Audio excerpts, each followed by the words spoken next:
بمعلقة جيلي هتعملي احلى زبادي بالفراولة، وهتفرحي اولادك بيه، وهيبقوا مبسوطين جدا منك ان انت عملت لهم حاجة حلوة زي دي. السلام عليكم ورحمة الله وبركاته. ازيكم عاملين ايه؟ يا رب تكونوا بخير. النهارده بقى انا جايلكم بفيديو جديد حلو قوي. هعمل معاكم الزبادي بالفراولة. زبادي كده كريمي حلو قوي، وطعمه تحفة، واوفر واطعم من بره بكتير. كيلو اللبن هيعمل لك كمية حلوة قوي. تعالوا بقى نشوف هنعمل الزبادي بتاعنا ازاي. يلا بينا. انا كده معايا كيلو من اللبن. اللبن ده انا غلياه وتسيبيه يبرد، تغلي اللبن وتسيبيه يبرد يكون دافي، عايزاه زي دمعة العين بالظبط. ومعايا علبة زبادي المراعي، علبة صغيرة الحجم الصغير. زبادي بقى مراعي جهينة اي حاجة. ومعايا بقى معلقة من القشطة نشيلها من على وش اللبن. هتعملي اللبن بتاعك بقشطته برضو مفيش مشكلة عادي، هيبقى اطعم واحلى كمان.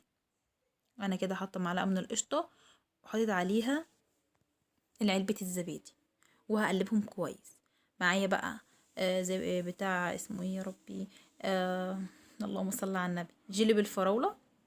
تمام، المعلقه دي اللي انا قلت لكم ان انا شلتها، فاكرين الفيديو اللي انا كنت عامله فيه الجيلي بالفراوله؟ لو انتم متابعيني هتبقوا عارفين. انا كنت شايله المعلقه دي منه.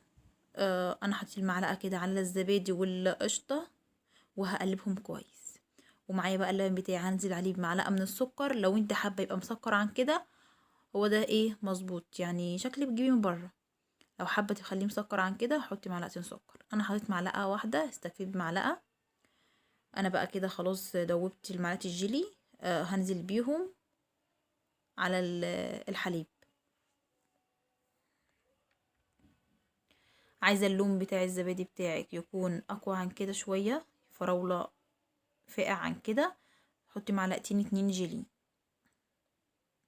انا كان عندي المعلقه دي بس هي اللي كانت متوفره عندي فانا حطيتها. انتي حطي معلقتين 2 على الكيلو اللبن. انا هقلبهم كويس. انا عايزه الخليط بتاعي كله يدوب مع بعضه، مش عايزه فيه اي تكتلات خالص عشان يبقى كريمه وحلو، ما يبقاش فيه اي تكتلات. انا كده قلبته كويس. معايا بقى الكوبايات بتاعتي دي انا غسليها ومصفياها، ما يكونش فيها ميه خالص، تكون ناشفه. فانا هرص الكوبايات بتاعتي دي في الصينيه. الكوبايات بتاعتي دي كبيره، عايزين نطلع كوبايات صغيره برضك ما فيش مانع. كيلو اللبن عمل لي 6 كوبايات من دي. تمام. كوبايه ديت اكتر من العلبه اللي هي ب6 جنيه تقريبا. معرفش بكام بقى، كبيره دي 6 جنيه 7 جنيه حسب بقى، بس هي اكتر. يعني الزبادي لما اتعمل تحس ان هي اكتر وحلوه. وشوفي اللبن، يعني كيلو لبن عمل لك قد ايه زبادي. شوفي بقى انت لو هتعملي في كوبايات صغيره هيعمل لك كام كوبايه صغيره. ما شاء الله حلو قوي وطعمه حلو، وحاجة عاملاها في بيتك ومضمونة. وبكده بقى انا خلصت الزبادي بتاعي. انا معايا بقى الكاتل فيه مية بتغلي، لسه يطبخ فاصل بتغلي، او مية نازلة من على النار ويكون بتغلي، وهنزل بيها في قلب الصينية بتاعتي لحد ما تيجي لحد النص كوباية بالظبط. زي ما انتم شايفين كده جات لحد نص كوباية. وخلاص كده هعمل ايه بقى، هغطيه. لازم الزبادي بتاعك تغطيه.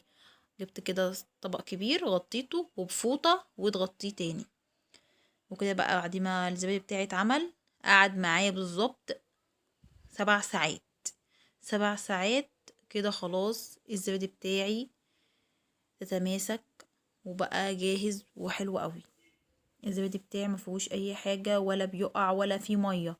اللي على الوش النقطتين اللي على الوش دول من البخار بس اللي طلع على الطبق نقط في قلب الكوبايات من على الوش.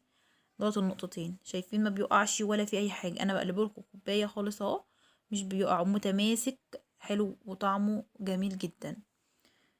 شايفين انا بحب اوريهولكم قلب الكوبايه خالص اهو، ما وقعش ما شاء الله اللهم بارك. حلو قوي وتحفه.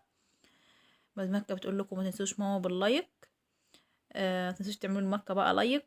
وكده الفيديو بتاعي خلص. احلى زبادي بالفراوله، جربوه وقولوا لي رايكم. والسلام عليكم ورحمه الله وبركاته.